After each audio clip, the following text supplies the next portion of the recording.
ಆಗಮಿಸಿದ ನಮ್ಮ ವಕೀಲರ ಸಂಘದ ಎಲ್ಲ ಪದಾಧಿಕಾರಿಗಳಿಗೂ ಹಾಗೂ ಎಲ್ಲ ಶ್ರೀಮಂತರಿಗೂ ಸ್ವಾಗತವನ್ನು ಕೊಡ್ತೀವಿ.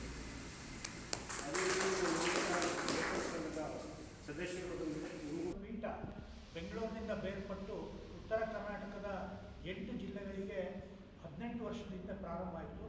ಆವಾಗ ಉತ್ತರ ಕನ್ನಡವನ್ನು ಧಾರವಾಡ ಪೀಠಕ್ಕೆ ಸೇರಿಸುವಂಥ ಪ್ರಯತ್ನ ಮಾಡಿದರು. ಸ್ವಾಭಾವಿಕವಾಗಿ ಧಾರವಾಡ ಉತ್ತರ ಕನ್ನಡ ಜಿಲ್ಲೆ ಎಲ್ಲ ತಾಲೂಕುಗಳಿಗೆ ಹತ್ತಿರ ಆಗಿರೋದ್ರಿಂದ ಅದನ್ನು ಒಪ್ಪಿಕೊಂಡು ನಾವು ಧಾರವಾಡ ಪೀಠದಲ್ಲಿ ಈವರೆಗೂ ಮುಂದುವರ್ಕೊಂಡು ಬಂದಿದ್ದೇವೆ. ಧಾರವಾಡ ಪೀಠದ ರಚನೆ ಆದ ನಂತರ ಕರ್ನಾಟಕ ಹೈಕೋರ್ಟ್ ಮತ್ತೊಂದು ಪೀಠವನ್ನು ಕಲಬುರಗಿಯಲ್ಲಿ ರಚನೆ ಮಾಡಿತು. ಆ ಉತ್ತರ ಕರ್ನಾಟಕದ ಕಲ್ಯಾಣ ಕರ್ನಾಟಕದ ಅನೇಕ ಜಿಲ್ಲೆಗಳಿಗೆ ಅನುಕೂಲ ಆಗಬೇಕು ಅನ್ನುವಂಥ ದೃಷ್ಟಿಯಿಂದ ಕಲಬುರಗಿಯಲ್ಲಿ ಹೈಕೋರ್ಟ್ ಪೀಠ ಕೂಡ ಪ್ರಾರಂಭ ಆಗಿದೆ. ಈಗ ಮತ್ತೆ ಪುನಃ ಮಂಗಳೂರಿನಲ್ಲಿ ಹೈಕೋರ್ಟ್ ಪೀಠ ರಚನೆ ಮಾಡಬೇಕು ಅನ್ನುವಂಥ ಪ್ರಸ್ತಾವನೆ ಬಂದಿದೆ ಅನ್ನುವಂಥ ಮಾತು ಕೇಳಿ ಬರ್ತಾ ಇದೆ.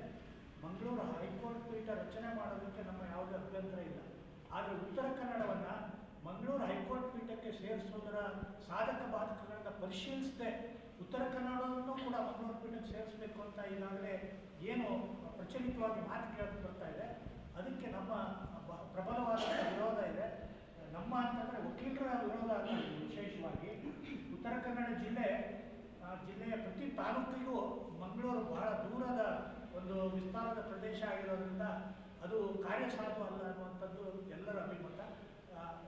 ಧಾರವಾಡ ಹೈಕೋರ್ಟ್ನಲ್ಲಿ ಈಗಾಗಲೇ ಉತ್ತರ ಕನ್ನಡ ಜಿಲ್ಲೆ ಅನೇಕ ಪ್ರಕರಣಗಳು ವಿಚಾರಣೆಯಲ್ಲಿ ಬಾಕಿ ಇರೋದನ್ನು ನಾವು ನೋಡ್ತಾ ಇದ್ದೀವಿ.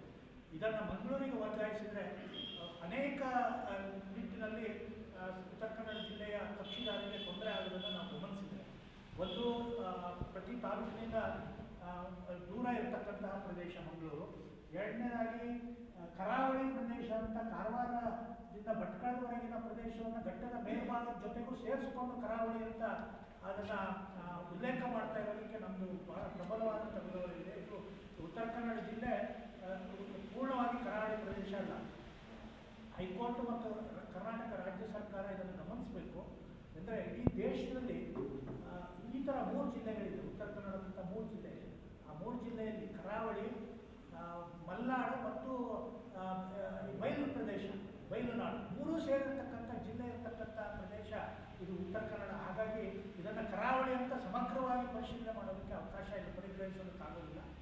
ಅದಲ್ಲದೆ ಮಂಗಳೂರಿಗೆ ಸೇರ್ಪಡೆ ಮಾಡೋದರ ಸಾಧ್ಯತೆಯ ಜೊತೆಯಲ್ಲಿ ನಮಗೆ ಆಗ್ತಕ್ಕಂಥ ತೊಂದರೆ ಏನಂತಂದರೆ, ಒಂದು ಕಕ್ಷಿದಾರರಿಗೆ ಮಂಗಳೂರಿಗೆ ಪ್ರಯಾಣ ಮಾಡೋದಕ್ಕೆ ಸೌಲಭ್ಯಗಳಿಲ್ಲದೆ ಇರುವಂಥದ್ದು ಮತ್ತು ಅದು ಬಹಳ ದೂರದ ಪ್ರದೇಶ ಇರುವಂಥದ್ದು. ಅದರ ನಂತರದಲ್ಲಿ ಈಗಾಗಲೇ ನಾವೆಲ್ಲ ಧಾರವಾಡ ಹೈಕೋರ್ಟ್ ಪೀಠಕ್ಕೆ ಒಗ್ಗಿಕೊಂಡಿರೋದ್ರಿಂದ ಮತ್ತು ನಮ್ಮಲ್ಲಿಯ ಭಾಷೆ, ನಮ್ಮಲ್ಲಿಯ ಜನವಸತಿಯಲ್ಲಿರ್ತಕ್ಕಂಥ ಒಂದು ಪರಂಪರೆ ಇದು ಮಂಗಳೂರಿಗೂ ಇದಕ್ಕೂ ಬಹಳ ಭಿನ್ನವಾಗಿದೆ. ನಮ್ಮ ವ್ಯಾಜ್ಯಗಳಲ್ಲಿ ಅನೇಕ ಬೆಟ್ಟ ಪ್ರದೇಶಕ್ಕೆ ಸಂಬಂಧಪಟ್ಟಂಥ ವ್ಯಾಜ್ಯಗಳು ಇರೋದ್ರಿಂದ ಬಹುಶಃ ಮಂಗಳೂರು ನಮ್ಮ ಉತ್ತರ ಕನ್ನಡ ಜಿಲ್ಲೆಯ ಬೆಟ್ಟದ ಕಲ್ಪನೆಯನ್ನೇ ಹೊಂದಿರ್ತಕ್ಕಂಥ ಒಂದು ಪ್ರದೇಶ. ಹಾಗಾಗಿ ಆ ಬೆಟ್ಟ ಪ್ರದೇಶಗಳ